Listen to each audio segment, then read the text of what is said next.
So yeah, this morning we're talking about we're talking about Santa Claus, but not this Santa Claus. We're talking about this Santa Claus, or perhaps better, this Santa Claus, Saint Nicholas of Myra, which is to say the real Santa Claus. So let me give you a little bit of detail about his life, and we'll start sort of broad strokes, and then we'll bring it in a little bit closer and closer, and eventually we'll get to the stories. One of the problems with the stories, though, about Santa Claus or Saint Nick, same name, by the way. Santa Claus is an Americanization of Sinterklaas, which is, I think, Dutch, and that's the Dutch version of Saint Nicholas. Saint Nicholas, Santa Claus, you get it. Anyway, it's the same name. It's just going through several permutations, so they're interchangeable. But yeah, just a couple of quick things about him. So he's from Myra in Lycia, which is ancient Turkey. And I'm going to show you pictures, and you're going to get tired of seeing pictures. But pictures and maps and timelines, and it'll be awesome. Actually, let's start with this one. And totally stolen from Google Maps. But this is the church that St. Nicholas was actually bishop of in the starting in the 3rd century and ending in the 4th century. Early 4th century. Actually, I should say, yes, there is a Santa Claus museum. I should say this is actually a church on top of a church. I think on top of a church that he was bishop of, because you know that's how it happens, right? Is that you get the original building, and then something on top of that, and then something on top of that. They like to reuse their foundations. So let's zoom out a little bit, and you can see a little bit of the surrounding town. Those corrugated roofs aren't buildings. They're hothouses for tomatoes. This area is known for its tomato production. You probably know this, but Myra would have originally been a place where they grew myrrh. Myros, or muros, is the word for myrrh, right? And so it was likely called Myra because they grew myrrh there. So it's always been a place for the growing of things. As you can see, it's a coastal town, and not much more than a town. It was on a major coastal route in ancient times, but it was just a stopover. It did have a port, which is largely silted in. You can see where all those buildings are. That used to be a port. That used to be underwater. That's what happens, and commonly, especially in Turkey, this happens a lot. If you ever go to see Ephesus, the Ephesus that's there now is not where it used to be. Or the ancient city of Ephesus is no longer on the water, although it was a port that keeps silting in, and then eventually you can't see the water anymore. So, all right, I want to get to... All right, so St. Nick was the bishop of the church in Myra, but he wasn't born in Myra. He was born in Patara, which this little inlet right here, that's Patara. Actually, the left coast of that. That point right there is where he was born and grew up. And so he basically lived his entire life between those 2 points. Which doesn't look that big. For us, that would be, what is that, 30 miles? Actually, I know that's 30 miles.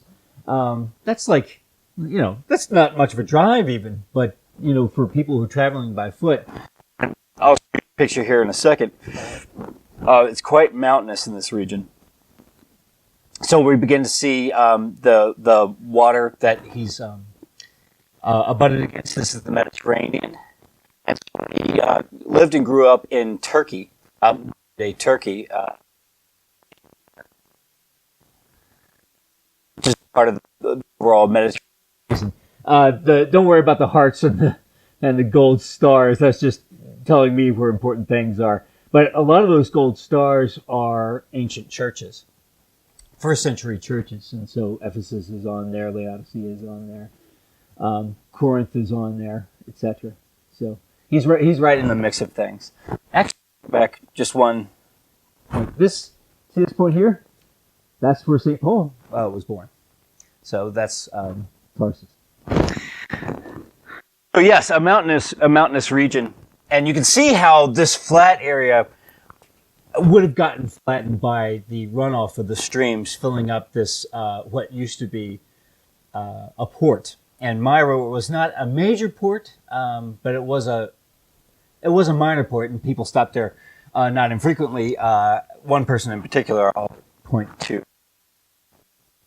This is a more of an ancient look at the area, and the reason that those pieces are different colors, these things, or the states of the Roman Empire, and the one that he grew up in is Lycia. Yeah. Yep. So, and it spread real far, which is interesting. There's, we'll get to this in a second, but like I say, Saint Nick was important for a lot of reasons. He was at the most important council, one of the handful of most important events in the entire history of the church. He was at the Council of Nicaea. And some scholars argue that he wasn't actually there because in about half of the rolls, his name doesn't show up. But all I'm saying is, A, in half the rolls, his name does show up, and B, if you're a bishop and you're only that far away from Nicaea, you're going to go to Nicaea. It'd be like, there being a free trip, which, by the way, was free because the emperor at the time made it free. He paid for the whole thing, including food. Awesome. Yeah, of course he's going to go. You just have to go up this little, all right, granted, it's through a couple mountains, but it's nothing compared. There were people there from Britain. All right, this is 4th century, mid-4th century. All right, if you can make it there from Britain, you can make it there from Myra. All right, so I'm going to show you just some pictures of the area so you get a sense of how he grew up, what he grew up seeing. Yeah, this is Patara, and you can see this also used to be, and this was an important port town. And you can see how the port area is now a bog. It's silted up enough that you wouldn't want to sail a ship into that. Let's just say that. So, all right, now we're into Myra, and Myra has a couple of important archaeological sites or remnants, both of which Saint Nick would have known. So the first one is that big one in the background. This is a granary. It was built by Hadrian. So this is beginning of the 2nd century. So it would have been around already a couple of hundred years by the time he got there. And you can see how well constructed it is, this dressed brick. So, if it's still standing, obviously it was well built.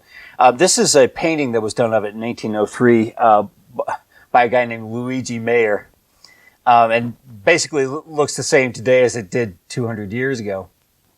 Off to the right of it is what is left of a synagogue. Before I get there. All right, so this is the ancient port. This is where ships would have been docked back in the day. And you can see there are cars on it now and a road going through it. This is the modern port. This is where you would actually put a ship in now. So yeah, considerably changed. And this is the ancient one. It's grown up quite well. It's beautiful. All right, but this is the synagogue. By the way, some of these photos are from Holy Land Photos, which if you ever need photos of anything to do with biblical studies, holylandphotos.org, amazing. The guy that runs it is Carl Rasmussen, and he wrote the NIV Atlas of the Bible, so he knows his stuff. Also, he took me on a trip to see these things, so he's a good guy. All right, so this synagogue, probably originally, the synagogue itself would have met on the 2nd floor. And so a lot of the things that were found there ended up, through disuse and fire, ended up falling through to the 1st floor and getting lost and buried. One of the things is this menorah, this shield, which is dedicated by Euchymen, something, I can't read the rest of his name, and then Proclay, his wife. So they made a donation to the synagogue. This is the church. This is St. Nick's church. And so pretty well preserved. Now, I say, it had been built on top of, I think Justinian rebuilt it in the 6th century. So Nick was a bishop in the 4th century. So up till 343 is when he died. So the rebuild would have happened a couple hundred years later, about 555. This is the choir and the altar, and a cross. And you'll notice at the bottom of the cross there is this anchor. This area, obviously, being a port city and right on the sea, seafaring ships are its lifeblood. And one of the reasons that St. Nicholas's fame spread so widely was because he was at one of the ports. And so as people learned about Nick and maybe went to his church on a Sunday, they learn about him, and then they go to the next port and tell, hey, there's this great guy. We'll get to some of those stories here in a second, but some more of the interior of the dome. You can see how well preserved it is. It doesn't still have a roof, at least partly it doesn't, and so they put over a roof over top of it to protect it. Here you can see how sort of the silting effect, the growth of tells, the growth of destruction sites happens. You can tell they had to dig down, right? That's why there's this retaining wall. They had to dig down to the original base. This happens a lot with archaeological finds. That's why you have to dig, right? That's why archaeologists are called diggers, right? It's because the stuff isn't on the surface anymore. Things get compacted. So this second story, this two-story church, the first story is largely under dirt, or it would have been. A nice mosaic floor, another picture of the altar, the narthex. This is a nymphaeum. This is another building with a water source underneath, and this would have been for pagan use. The nymphaeum would have been a water source, but it also would have been a source for pagan ritual. That thing and that thing and that thing. I got a lot of pictures. Yeah, so the town itself, not that lovely. This is the Turkish bazaar. So, it doesn't do very well in terms of, I guess not a whole lot of people have gone there for tourist purposes, which is too bad because it really is pretty. But they're hoping that will change because, well, I'll get there in a second. But something cool happened last year, maybe happened last year that might drive a little bit more tourism. All right, so this is at least historically considered to be the sarcophagus for St. Nicholas. And you can see how it's busted out. Legend has it that in, I want to say it was 1087, it was 10-something, some folks realizing that this area was about to be taken over by Muslims wanted to save the relics, the bones of St. Nicholas, and so they rescued his bones, at least by tradition, and brought them to Bari in Italy. And to this day, there's a museum in Bari, and there's a church there dedicated to St. Nicholas. The funny thing is that they might have stolen the wrong bones. Remember how I said that, churches built on top of churches? It might have actually been the bones of a later priest, who served at St. Nicholas's church, and not his own bones, because underneath that sarcophagus that I showed you, they found other bones. So interesting is fascinating. So in this article, the person who runs the museum and helps preserve the church was hoping that Santa Claus's bones might drive more tourism to his area, which I totally get. You can tell how sort of impoverished it is. But yeah, so there are sort of quote unquote relics that remain. These are some of the bones that were rescued.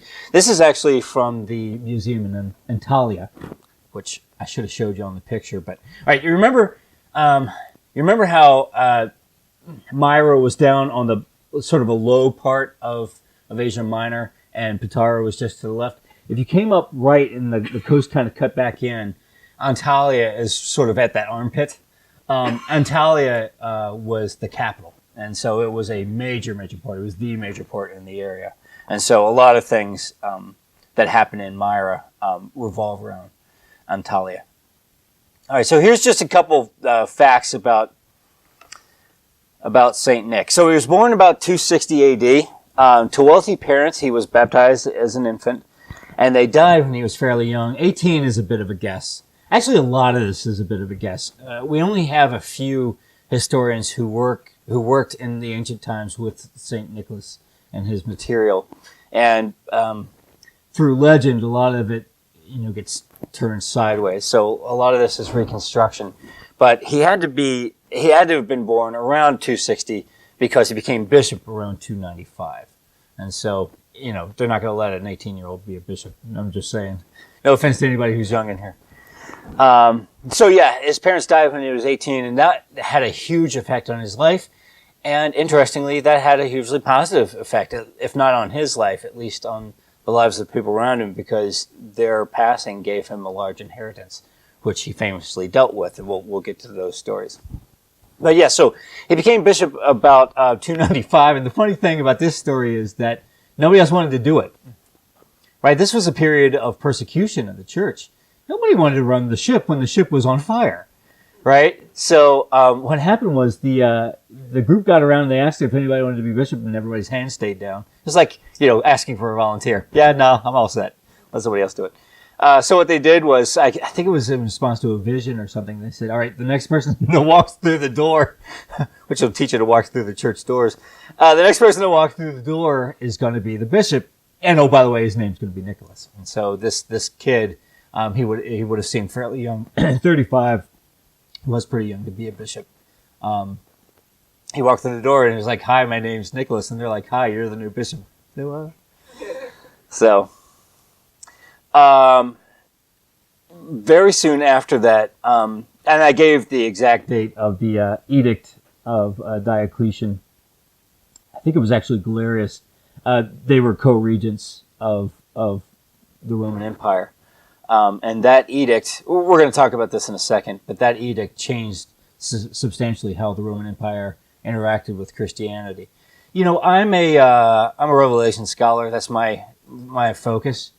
I am not a St. Nick scholar, by the way. So if anybody knows things that I don't know, please feel free to tell me. But through a lot of the life of the study of the book of Revelation, we thought that John was talking about a very oppressive, persecutorial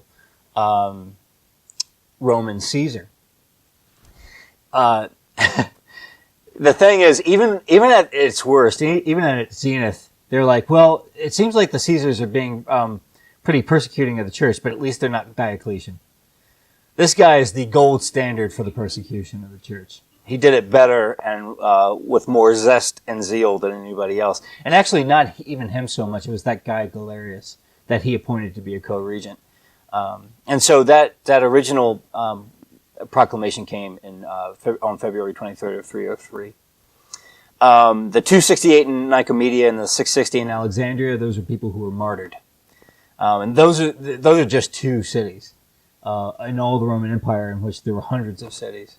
But we don't have records for a lot of the cities, but for those two cities, we know that at least 268 Christians were martyred in Nicomedia and 660 in Alexandria, Alexandria being a very large and important city in Africa. St. Nicholas himself was arrested and beaten as bishop. This is after he became bishop, several years after. And we'll get to this story too, but he still bore the marks of that at Nicaea. And there's an historical record of that as well. So, the real Santa Claus, yeah, so from Myra in Lycia, which we now know where that is, born about 260, died on December 6th, 343 AD. His death date is still celebrated, but it's an odd day to celebrate. Do me a favor, celebrate my birthday, not my death day. But there's still a feast, and it's actually, and I think one of the reasons that Santa Claus or St. Nicholas came to be associated with Christmas is that his is, I think, the first feast day in Advent. Am I making that up? Yeah. So in terms of timeline, here's what's going on. This is before him. This is beginning with the life of Christ. But those gray areas, those gray bands, are periods of persecution of the church, which is why there's those lovely skull and crossbones. I don't know if you can see those. Some of this is actually not entirely correct. The church has traditions of persecution when there wasn't exactly persecution. Really, during the reign of Domitian, there was some persecution, it's true, but it wasn't empire-wide. It was located a little bit more discreetly than that. During the reign of Diocletian, it was empire-wide. And so that last gray band, our guy, St. Nicholas, was born and grew up in that period. And so he grew up in the fire. You were a Christian because you meant it. And there wasn't any other reason to be a part of that. So here's a bust of the man in question, the bust being of Diocletian, not of St. Nicholas. He a bad man. He lived from 244 to 311. Actually, interesting story. I think he stopped being Caesar in 303. He is the only Caesar in history that handed over his rulership to somebody else and went off and retired to work his garden. I'm not lying. So as the Roman Empire was failing, he was a good emperor in a lot of ways. He helped build up the Roman Empire and helped it become successful again, but it had been failing for many years, really for about 50 years. It was almost in a state of anarchy, and he needed a scapegoat. And at the time, the Christian population numbering about 2 million people, sidebar, at St. Nick's birth, there were about 2 million Christians worldwide. At his death, there were about 34 million. So this crop of Christian leaders of the church, knew something. They knew something. They were good at it. They knew who they believed, and their Christianity was infectious. Anyway, so Diocletian was looking for a scapegoat, and there was a large number of these people who were associated with one another who weren't under state control. And it was very easy to point to them and say, hey, all these problems that we're having are because of them. And the straw that broke the camel's back, or the spark that started the fire, was, so he went to these, it was not prophets in our Hebrew understanding of prophets, but like seers and soothsayers and that kind of thing. Yeah. He went to find out what was going wrong with the empire. And so they did the thing where they take the animal and they eviscerate the animal and they look at the guts, and the guts are supposed to tell them what's going on. And they're like, we can't read the guts. And Diocletian's like, oh no, why is that? And they're like, because of those Christians.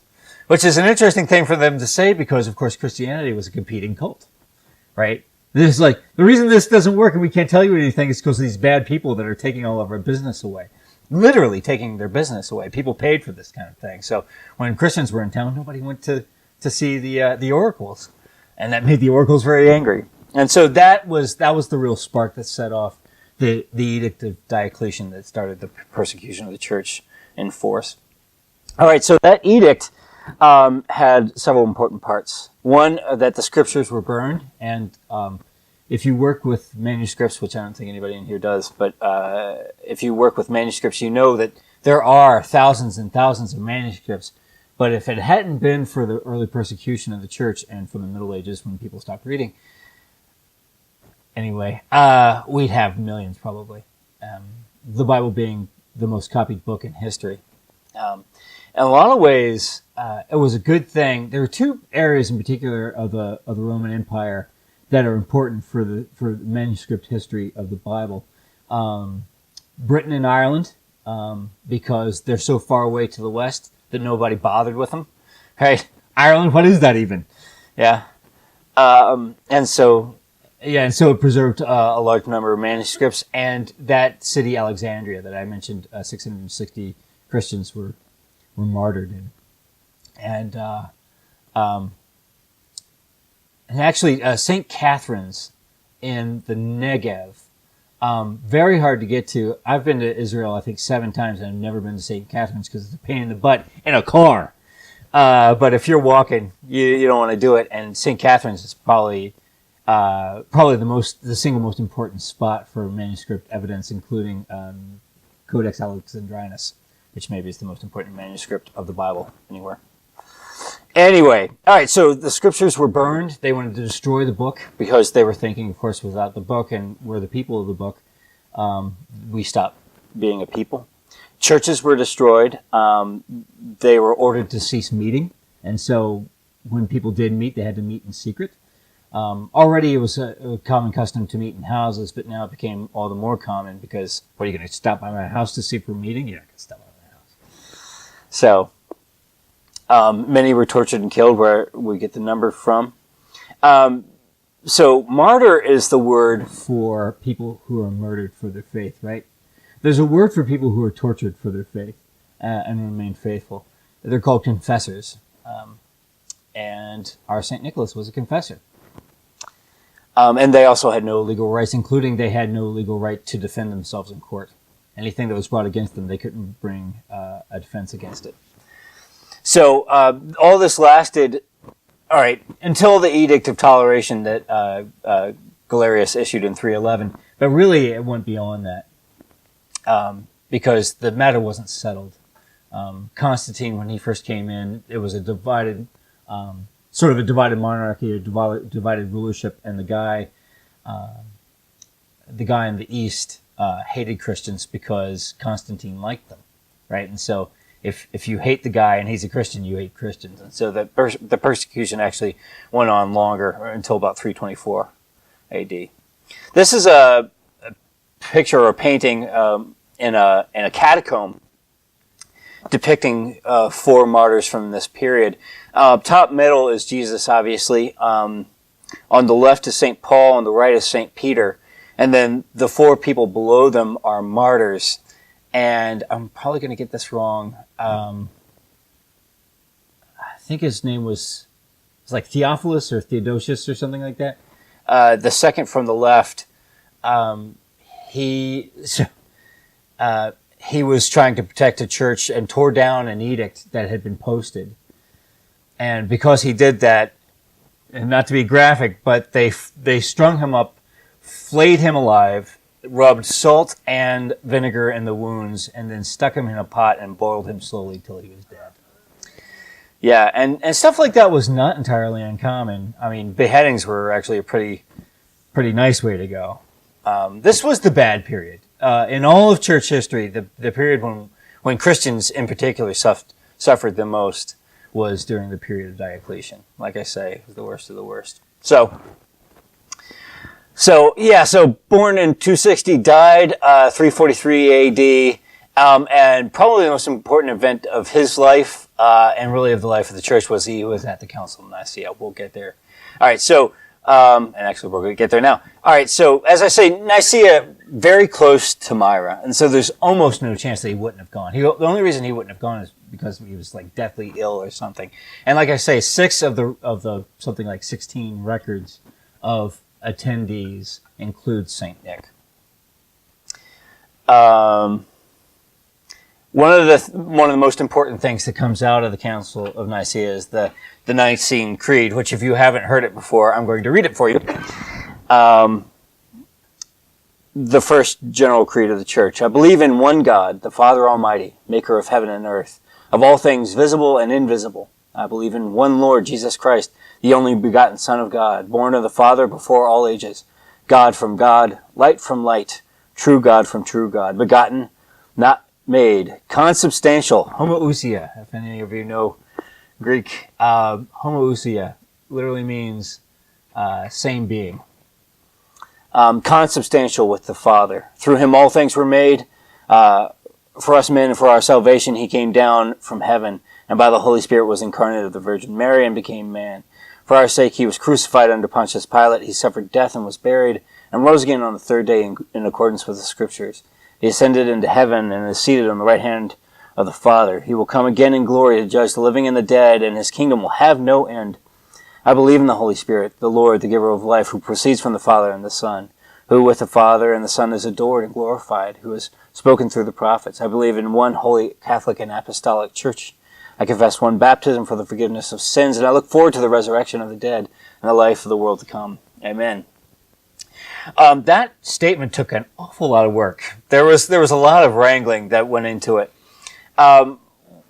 probably the biggest reason to have the first ecumenical council. An ecumenical council is just a meeting of the whole church, right?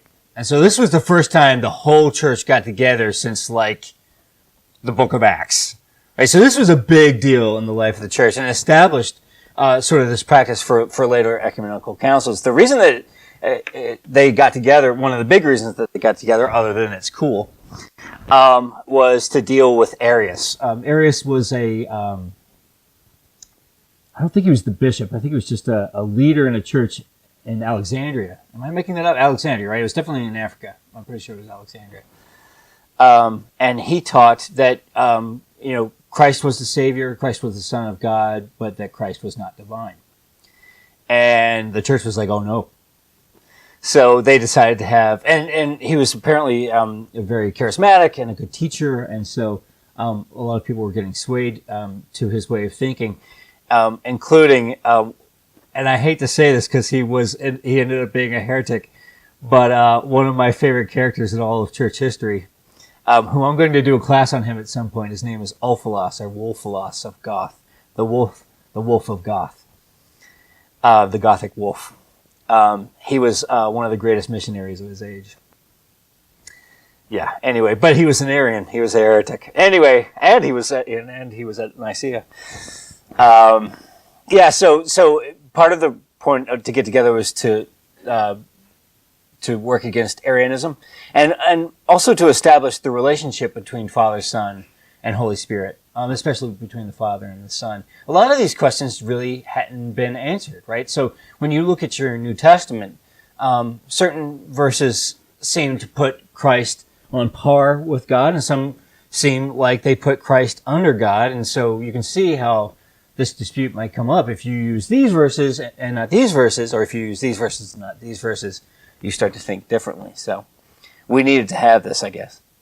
It also helped establish the canon. Athanasius, who was there, who was the primary person who taught against Arius, also had a famous list that included what we now have as our 27 books in the New Testament.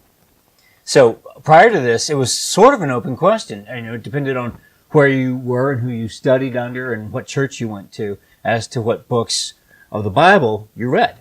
The canon hadn't been fully established yet. And really, even after Nicaea, it wasn't fully established. But by this period, people pretty well knew. And it also helped establish ecclesiastical structure, at least until the Reformation, when it took a rock and smashed that ecclesiastical structure. But yeah, so up to this point, there really hadn't, a lot of things hadn't been decided. Like, how do you choose a bishop? A lot of that depended on the church and not on the central church. Yeah, everyone was there. This was something that was important, that would have been reported in all the churches in all the world. And Santa Claus was there too. So these are the things that we know about him. He was born in Myra. He was born it was about 260. It was definitely before 300. And died December 6th, 343. He was at Nicaea, and he was generous. On this part of the story, it's a little bit hard to know fact from fiction. He only had, like I say, a few historians, and really just a few historical mentions for the first couple centuries. Proclus's encomium mentions a church dedicated to him, and that's it. That's the only thing it says.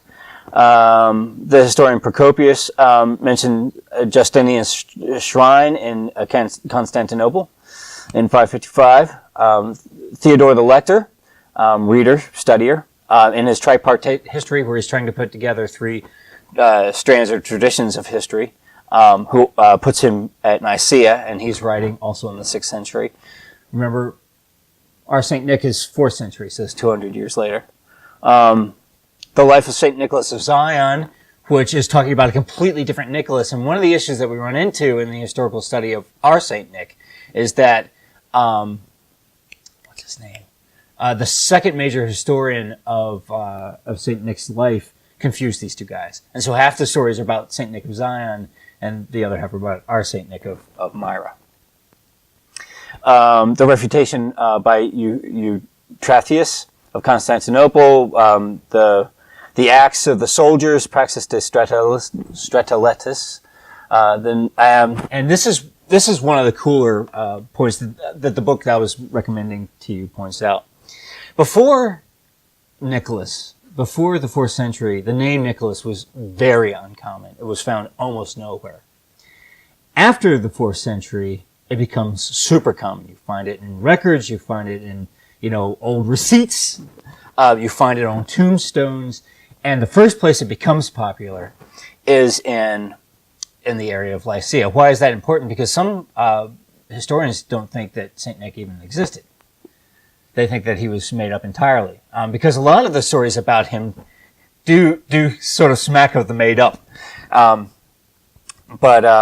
it's very unlikely that he was completely unhistorical.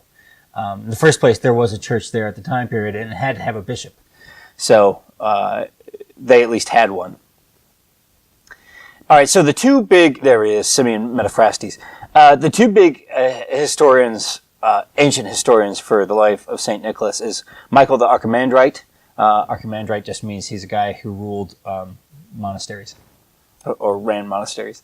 He did the life of St. Nicholas in 710. He's the main one. If you want to do some research into the life of St. Nicholas, he's the guy to begin with. And then Simeon Metaphrastes, who is 10th century.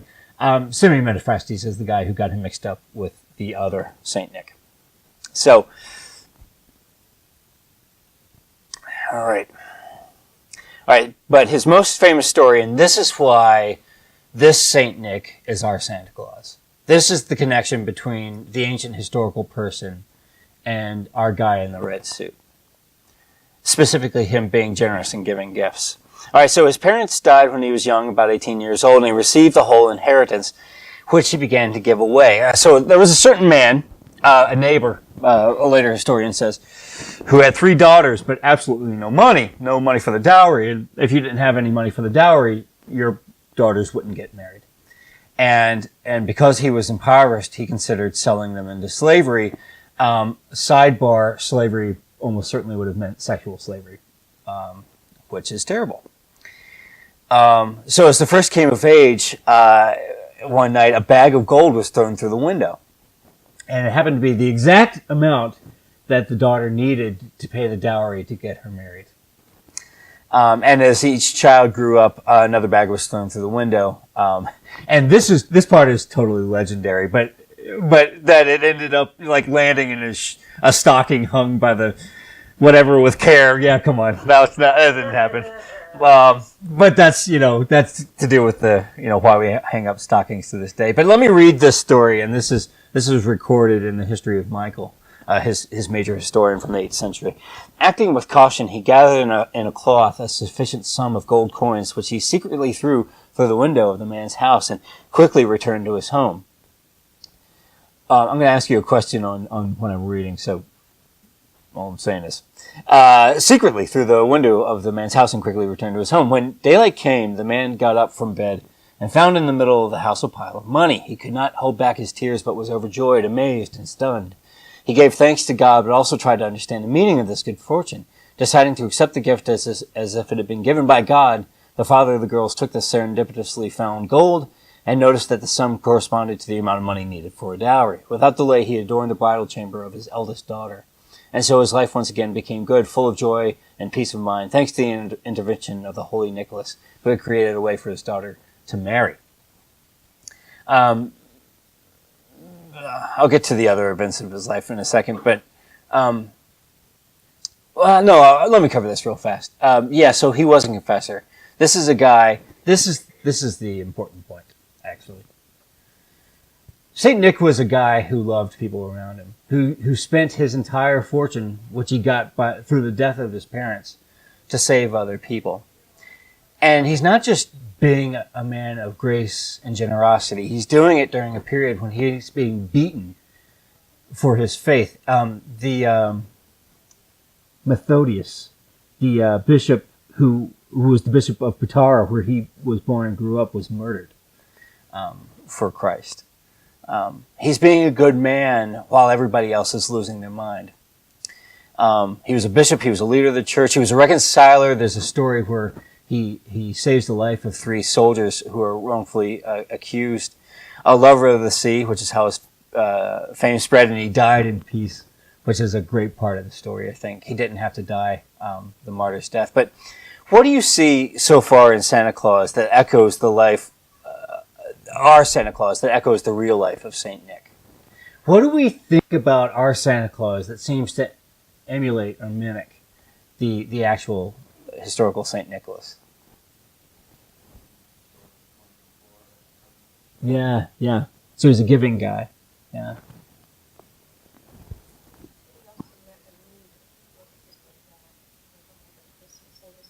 Yeah. Yeah.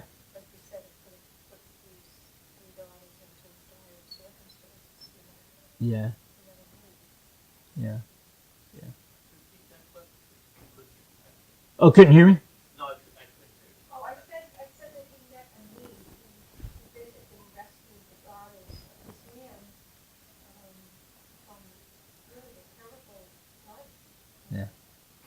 Blessed the man. Yeah. Yeah. They didn't get a train set. They got something much more important. Yeah. American Girl doll or something. Yeah. One thing I didn't mention is that he was actually fairly jolly as a person. The whole red suit thing is original. If you go back and look at the iconography of Saint Nicholas, he's almost always wearing red, and that was recorded by the historians as well. That he was a positive, happy, giving guy just in his personality. And he always has a big beard. Actually, this isn't a funny part of the story, but it's an interesting part of the story. This is maybe more legend than anything else, but apparently one historian thought that not only was he at Nicaea, but he was so roiled by Arius, the heretic, that at one point he came up and slapped him. And you're not supposed to slap leaders in the church, and so they actually, by tradition, burned his beard off. Yeah. Right? But again, legend, and this is sort of how you know it, legend, apparently the next day it grew back to its full white thing. God's like saying, no, he's all right. Isn't that awesome? Yeah, go ahead.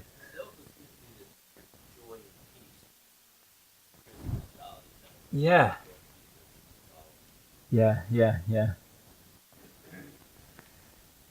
Yeah. So, I want to ask the question. I want to look at. I only got about 3 minutes to do this, but how did he become a Christian? Myra does actually show up in the Bible. Acts 27. When it was decided that we passages in the book of Acts, Luke's writing, and so he's presumably with Paul.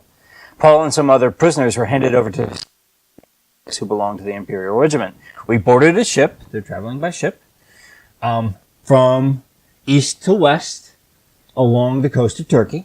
We boarded a ship from Adramyttium, about to sail for ports along the coast of the province of Asia, or Turkey, and we put out to sea. Aristarchus, a Macedonian from Thessalonica, was with us. The next day we landed at Sidon, and Julius, in kindness to Paul, allowed him to go to his friends so that they might provide for his needs. In ancient times, if you were in jail, your friends and family had to feed you. They weren't going to feed you. They had to take care of you. And if they didn't take care of you, oh well, too bad for you. From there, we put out to sea again and passed to the lee of Cyprus, the calm side, because the winds were against us. When we had sailed across the open sea off the coast of Cilicia and Pamphylia, we landed at Myra in Lycia. See, it's a port. There, the centurion found an Alexandrian ship sailing for Italy and put us on board. Remember, this is the part where Paul is imprisoned and he's appealed to Caesar and now is being sent to Caesar. And so he's being sent essentially in chains. By the way, right after this is when the ship sinks. So, yeah, you got to be careful when you travel in ships in the ancient world. But yeah, the best thing about Saint Nick, when Jesus saw the crowds, he went up on a mountainside and sat down. This is from the book of Matthew. His disciples came to him and he began to teach them. He said, "Blessed are the poor in spirit, for theirs is the kingdom of heaven. Blessed are those who mourn, for they will be comforted." His parents died early. Blessed are the meek, for they will inherit the earth. He was beaten for his faith. Blessed are those who hunger and thirst for righteousness, for they will be filled. Blessed are the merciful, for they will be shown mercy. Blessed are the pure in heart, for they will see God. Blessed are the peacemakers, for they will be called children of God. Blessed are those who are persecuted because of righteousness, for theirs is the kingdom of heaven. Blessed are you when people insult you, persecute you, and falsely say all kinds of evil against you because of me. Rejoice and be glad, because great is your reward in heaven. For in the same way they persecuted the prophets who were before you. You all are the salt of the earth. You are the light of the world. Let your light shine before others, that they may see your good deeds and glorify your Father in heaven. Yeah, he was one of those guys. He was confessor. A later church historian talked about people who showed up at the Council of Nicaea with the marks on their face from their tortures. And the first name that he mentions is St. Nicholas of Myra. That he went to that council, that first ecumenical council, a beaten man, beaten in body but not in spirit. How do we deal with this myth that's grown up around St. Nicholas? What do we do with it? Because, there's a lot about, we didn't actually talk about this when I asked the question, like, how are they similar? They're different in a lot of ways, too. This Santa Claus myth is not very similar to the St. Nick of history. How do we deal with that as a church? How do we deal with the myth that's grown up around St. Nicholas? What do we do with it? How do we respond to it? When my daughter was young, started to be like 3 or 4 years old, I was in Santa Claus with her. I was not comfortable, even at that point, because she had lied to her. So we started telling her Santa Claus story, and then Santa Claus, the name Santa Claus evolved from St. Nicholas. Yeah. And him being a gem in disguise. So she never really had that fantasy image. I was so uncomfortable with that idea of that. And so she just grew up, their presents for Christmas. I just never had that full Santa Claus mentality. Yeah. More about St. Nicholas. That he was a real person, he was a generous man, and this is where the idea of Santa Claus came from. Sure. That was my way of dealing with it. Yeah. How do we deal with it well? For me, growing up, my background was Czech, and I as a little girl, grew up celebrating St. Nicholas Night on December 6th. Yeah. My grandmother and my mom and dad explained that he was a good saint, and that if we had been good, we did leave out slippers every night, and we would get a small piece of fruit, Yep. a little bag of chocolate, or Yeah. maybe a small toy. But it was up to us to pay his goodness forward. Yeah. So he was always separate from the Santa at Christmas. Yeah, yeah, And yeah. we did it for our kids when they were little too. Yeah. So, we would read the story of St. Nicholas. We had a history book at home. We would read that story for them to separate him from us. For myself, I love it. I love that the Christian tradition is associated with somebody who's jolly and giving. I love it that our heroes are givers and not like great generals or great politicians. Our heroes are fat, jolly people who give stuff away. That's awesome, right? And also.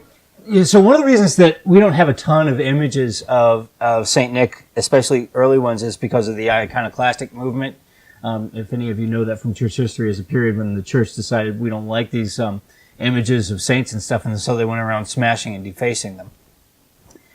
I don't think we need to be iconoclastic about Santa Claus. Actually, I think it can be an open door for us. This is an absolute true story. On Friday, I was taking an Uber out to Boston, and I was telling the driver, hey, I'm doing a class on Santa Claus. And he was like, man, that's crazy.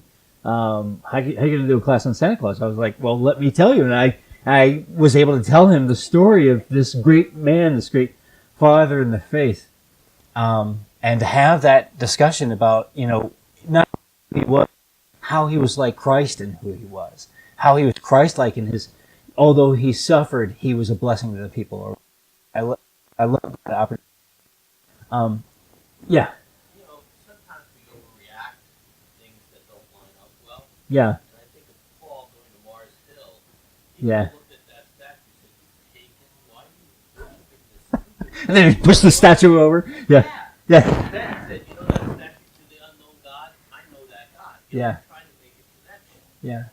And so we could take the present fantasy version of Santa Claus and make connections like being a cheerful giver.